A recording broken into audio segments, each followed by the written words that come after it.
Assalamualaikum warahmatullahi wabarakatuh. Bismillahirrahmanirrahim. Sebagaimana telah dikisahkan pada video yang telah lalu, bahwa pada saat kerajaan Himyar yang beragama Yahudi mempersekusi penduduk Najran yang beragama Nasrani, salah seorang dari mereka ada yang berhasil melarikan diri. Dia adalah Daus Dzu Sa'labah yang berasal dari Saba. Daus Dzu Sa'labah melarikan diri dengan mengendarai kudanya dan mengarungi tanah lumpur hingga dia tidak mampu dikejar oleh pasukan Dzu Nuwas. Ia terus berjalan hingga tiba di hadapan Kaisar Romawi untuk meminta bantuan menghadapi Dzu Nuwas dan pasukannya. Dia menjelaskan kepada kaisar tersebut atas perlakuan Dzu Nuwas terhadap dirinya dan orang-orang Najran.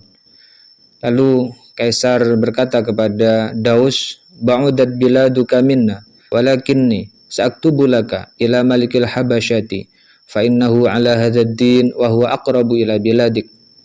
Negerimu jauh dari kami, namun aku akan menulis surat kepada Raja Habasyah karena ia seagama denganmu dan ia sangat dekat dengan negerimu. Kaisar kemudian menulis surat kepada Raja Habasyah yang dalam suratnya Kaisar meminta kepada Raja Habasyah memberikan bantuan kepada Daus dan mengambil tindakan atas perlakuan Dzu Nuwas. Setelah Daus tiba ke Ethiopia, dia langsung menghadap kepada Raja Najasyi dengan membawa surat Kaisar. Kemudian Raja Najasyi memberikan bantuan berupa 70.000 tentara. Pasukan tersebut dikomandani oleh Aryad, dan di tengah-tengah pasukan tersebut ada salah seorang pasukan yang bernama Abraha al-Ashram. Aryad dan pasukannya termasuk Daus Dzu Sa'labah kemudian mengarungi lautan hingga tiba ke pesisir Yaman. Dzu Nuwas, penguasa Himyar dan kabilah-kabilah Yaman yang setia kepadanya, kemudian datang untuk menghadang Daus dengan dukungan pasukan dari Habasyah. Ketika kedua belah pihak telah bertemu, Dzu Nuwas dan pasukannya terpukul mundur dalam peperangan itu. Ketika Dzu Nuwas mengetahui apa yang terjadi pada dirinya dan pasukannya, ia memutuskan untuk mengarahkan kudanya ke arah laut, berjalan di laut dari air yang dangkal ke air yang dalam hingga dia tenggelam. Dan itu adalah akhir daripada kisah Dzu Nuwas, dan dari kematian Dzu Nuwas ini berakhirlah kerajaan Himyar. Kemudian Aryad berhasil memasuki Yaman dan menguasai wilayah tersebut. Setelah itu Aryad menetap di Yaman hingga beberapa tahun dan menjadi penguasa Yaman. Setelah beberapa saat kemudian, setelah beberapa tahun, Abraha al-Habasyi berusaha merebut kekuasaan bangsa Habasyah di Yaman dari kekuasaan Aryad. Akibatnya, orang-orang Habasyah yang ada di Yaman terpecah menjadi dua kubu, dua kelompok. Ketika kedua kubu saling berhadap-hadapan, akan terjadi peperangan. Abraha menulis surat kepada Aryad, "Innaka la tasna'u bi antalqal habasyatu ba'duha bi ba'din hatta tafiniha syai'an. Fabruz ilayya wa abruzu ilaika fa ayyana asaba sahibahu yang sarafa ilaihi junduhu." Engkau jangan mempertemukan semua orang-orang Habasyah, karena hal ini membuat mereka musnah. Datanglah kepadaku, atau aku akan datang kepadamu. Siapa di antara kita berdua yang mampu mengalahkan lawannya, maka pasukan Habasyah akan bergabung kepada dirinya. Menerima surat tersebut, Aryad membalas, "Angsofta, engkau benar wahai Abraha." Kemudian Abraha yang posturnya pendek, besar, datang ke tempat Aryad. Dan pada saat yang sama, Aryad yang tampan, besar, tinggi, dia datang untuk menemui Abraha dengan membawa tombak kecil. Lalu di belakang Abraha ada budaknya yang bernama Ataudah yang melindungi Abraha dari belakang. Nah, setelah mereka berdua bertemu, berduel, Aryat mengangkat tombak kecilnya dan memukulkannya kepada Abraha. Yang dituju adalah ubun-ubun Abraha. Tombak kecil Aryat mengenai dahi Abraha. Akibatnya kedua alis Abraha, hidungnya, matanya, dan kedua bibirnya robek. Karena itulah Abraha dinamakan dengan Abraha al-Ashram atau Abraha yang robek. Namun setelah Abraha diserang oleh Aryat dan kepalanya mengalami luka, dari belakang Abraha Ataudah menyerang Aryat dan dia berhasil membunuh Aryat. Setelah itu, setelah Abraha mendapatkan kemenangan, pasukan Aryat bergabung kepada Abraha dan semua orang-orang Habasyah di Yaman bersatu di bawah kepemimpinan Abraha. Dan Abraha kemudian membayar uang diyat atau uang tebusan atas kematian Aryat. Ketika Najasyi mendengar peristiwa pembunuhan Aryat, ia marah besar kepada Abraha. Ia berkata, "Ada ala amiri faqatalahu bighairi amri." Abraha memperlakukan gubernurku secara tidak adil. Dia membunuhnya dengan tanpa perintahku, kata Raja Najasyi. Lalu Raja Najasyi bersumpah.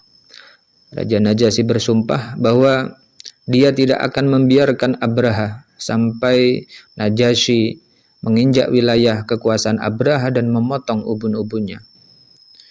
Mendengar sumpah dari Najasyi tersebut, Abraha kemudian mencukur rambutnya dan mengisi kantung yang terbuat dari kulit dengan tanah Yaman. Kemudian kantung yang dia isi tanah Yaman dan rambut yang telah dia potong tadi dikirimkan kepada Najasyi.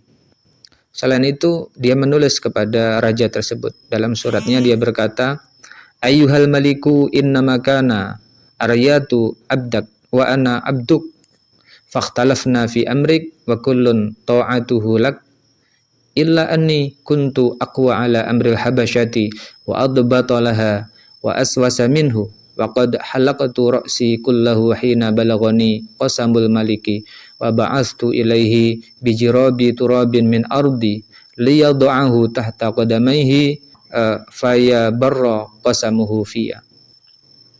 Paduka raja, sesungguhnya Aryat adalah budakmu dan aku juga budakmu. Kami berbeda pendapat dalam memahami perintahmu dan semuanya tetap patuh kepadamu. Namun aku lebih kuat mengurusi persoalan-persoalan orang-orang Habasyah di Yaman, lebih adil, lebih bijaksana daripada Aryat. Sungguh aku telah mencukur semua rambutku ketika aku mendengar sumpah paduka raja dan mengirimkan kantong kulit yang berisi tanah Yaman kepada Anda, agar paduka raja meletakkan tanah tersebut di bawah telapak kaki paduka. Dengan demikian, sumpah paduka tidak berlaku lagi terhadap diri saya. Itu yang dikatakan oleh Abraha kepada Raja Najasyi di dalam suratnya. Ketika surat Abraha sampai kepada Najasyi, ia kemudian merestui dan mengirimkan surat balasan kepadanya. Dalam surat balasannya, Najasyi mengatakan, "An usbut bi ardil Yaman hatta ya'tiyaka amri." Engkau harus tetap bertahan di Yaman hingga engkau mendapat perintah dariku, kata Raja Najasyi. Abraha pun tetap menetap di Yaman, kemudian dia membangun Qulais di kota Sona'a, yaitu sebuah gereja megah, sebuah katedral yang belum pernah ada pada masa itu. Setelah dia membangun Qulais, Abraha menulis kepada Raja Najasyi, "Inni qad banaitu laka ayyuhal malik kanisatan lam yubna mithluha limalikin kana qablak awalastu bimuntahin hatta asrifa ilaiha hajjal arab."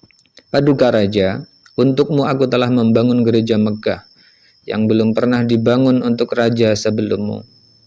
Aku tidak akan berhenti membangunnya hingga berhasil mengalihkan haji orang-orang Arab kepada gereja tersebut. Ketika orang Arab mengetahui surat Abraha yang dikirimkan kepada Najasyi, maka marahlah salah seorang dari An-Nasa'ah, yaitu salah seorang dari Bani Fuqaim bin Adi bin Amir bin Sa'labah bin Al-Harus bin Malik bin Kinanah bin Khuzaimah bin Mudrikah bin Ilyas dari suku Mudar. An-Nasa'ah sendiri adalah sekelompok orang Arab yang menghalalkan bulan-bulan haram atau bulan-bulan mulia. Bulan-bulan mulia itu ada 4, yaitu Muharram, Rajab, Dzulqa'dah, dan Dzulhijjah. Kemudian bulan-bulan haram yang ditunda tadi dipindahkan pada bulan yang halal dan menunda datangnya bulan haram tersebut. Tentang hal ini Allah Tabaraka wa Ta'ala menurunkan ayatnya di dalam surat At-Taubah. A'udzubillahi minasyaitonir rajim. Innaman nasi'u ziyadatun fil kufr yudallu bihil ladzina kafaru yuhillunahu 'aman wa yuharrimunahu 'aman liwaqi'u 'iddata ma harramallah fayuhillu ma harramallah zuyyina lahum su'u a'malihim wallahu la yahdil qaumal kafirin. Sesungguhnya mengundur-undur bulan haram itu adalah menambah kekafiran. Disesatkan orang-orang yang kafir dengan mengundur-undurkan itu. Mereka menghalalkannya pada suatu tahun dan mengharamkannya pada tahun yang lain, agar mereka dapat mempersesuaikan dengan bilangan yang Allah mengharamkannya. Maka mereka menghalalkan apa yang diharamkan Allah. Syaitan menjadikan mereka memandang perbuatan mereka yang buruk itu, dan Allah tidak memberi petunjuk kepada orang-orang yang kafir. Orang Arab dari Kinanah tersebut mendengar adanya surat yang dikirimkan Abraha kepada Raja Najasyi. Dia kemudian keluar dari rumahnya menuju gereja atau katedral yang dibangun oleh Abraha. Setelah sampai di sana, dia memasuki katedral tersebut, lalu dia berak, buang kotoran di dalam gereja tersebut.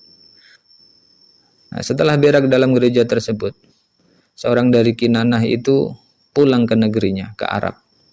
Nah, peristiwa pemberakan gereja itu dilaporkan kepada Abraha. Lalu Abraha bertanya, "Man sana'a hadza?" Siapa yang melakukannya? Lalu ada yang memberikan penjelasan kepada Abraha, "Sana'a hadza rajulun minal Arab min ahli hadzal bait alladzi tahujjul arabu ilaihi bi Makkah lamma sami'a qaulak asyrifu ilaiha hajjal Arab." Wadiba faja'a faqa'ada fiha ay annaha laysat lidzalika bi ahlin. Pelakunya adalah salah seorang Arab, warga sekitar Baitullah di Makkah, tempat hajinya orang-orang Arab.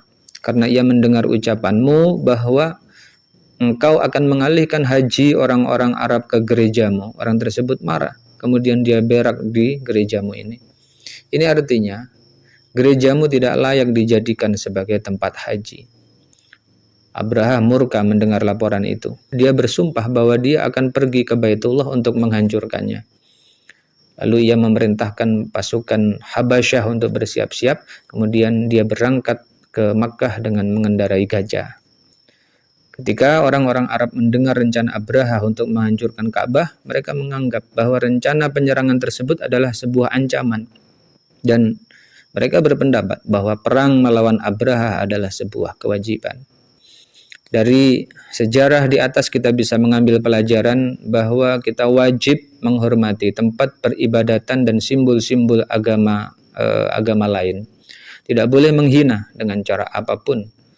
Karena mereka yang dihina tentu akan membalas hinaan tersebut, dan pada titik yang lebih parah akan mengakibatkan perselisihan dan konflik antar agama.